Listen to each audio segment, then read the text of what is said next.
ایک طوطا طوطی کا گزر ایک ویرانے سے ہوا۔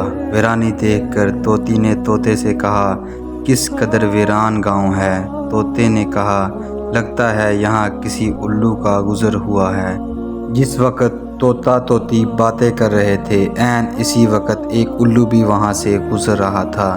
اس نے طوطے کی بات سنی اور وہاں رک کر ان سے مخاطب ہو کر بولا، تم لوگ اس گاؤں میں مسافر لگتے ہو، آج رات تم لوگ میرے مہمان بن جاؤ، میرے ساتھ کھانا کھاؤ۔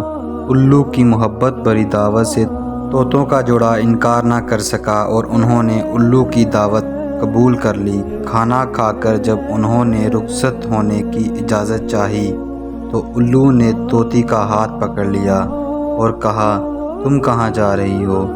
طوطی پریشان ہو کر بولی، یہ کوئی پوچھنے کی بات ہے، میں اپنے خاوند کے ساتھ واپس جا رہی ہوں۔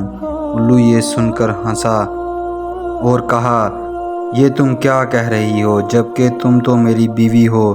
اس پہ طوطا طوطی الو پر جھپٹ پڑے اور گرما گرمی شروع ہو گئی۔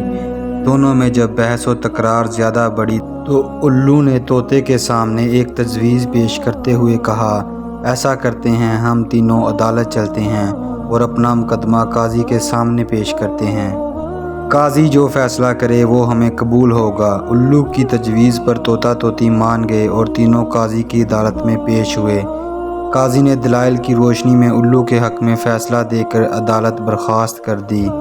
طوطا اس بے انصافی پر روتا ہوا چل دیا تو الو نے اسے آواز دی، بھائی اکیلے کہاں جاتے ہو، اپنی بیوی کو تو ساتھ لیتے جاؤ۔ طوطے نے حیرانی سے الو کی طرف دیکھا اور بولا، اب کیوں میرے زخموں پر نمک چھڑکتے ہو؟ یہ اب میری بیوی کہاں ہے؟ عدالت نے تو اسے تمہاری بیوی قرار دے دیا ہے۔ الو طوطے کی بات سن کر نرمی سے بولا، نہیں دوست، یہ طوطی میری نہیں بلکہ تمہاری ہی بیوی ہے۔ میں تمہیں صرف اتنا بتانا چاہتا تھا کہ بستیاں الو ویران نہیں کرتے، بستیاں تب ویران ہوتی ہیں جب ان سے انصاف اٹھ جاتا ہے۔